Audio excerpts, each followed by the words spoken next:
Makadi zvenyu tiri pa let's talk ngatitaura sikhulume. Imunonzanisa renyu? Ndodzi Monica. Monica. Monica. Munoenda uBhawa? Ndinoenda uBhawa. Makazvitanga mune makore mangani? Ndatanga ndiri 12 years. Mune 12 years. Saka ndimunokechwa nemakadzi? Ndinokechwa nevakadzi. Oh, mashotsi munobhadharisa sei? Ndinokwanisa kungoti kana friendly match obviously yaunayo. Kana uchi friendly match ndo yakaita sei? The little that you have.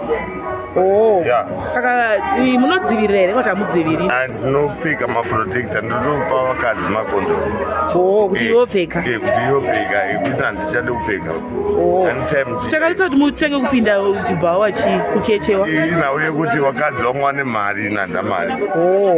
Saka kutotsvaga kutorarama. Oh. Zvinomo. Oh. Saka makastoma enyu munomakwezva sei? Maclients angu inini kana ndinonyatsopinda musmart. Alright. Ndinyatsopfeka kana bojens suit formally ndakaenda handina kana problem nemunhu asi chanoda mukadzi ane mari. Alright. Asina mari handabasa naye. Ko makawana munhu mukadzi anoda kuti ngatigarisane semukadzi nemurume munobvuma? Handidi. Mune mhuri nechekare?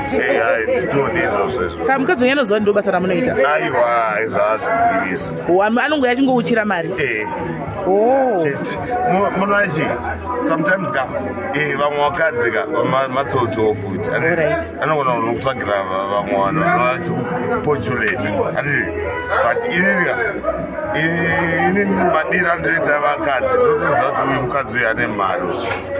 Munotori nesensa inoti uyu une mari? Kadhati katinoona kuti apane mari yapo. Saka imba munombosorora nevakadzi vangani munight 1 pazuva? Ndokwanisa kana 3. Mune majika mushongereka kuti ndese simba renyu? Aiwa manyuwali.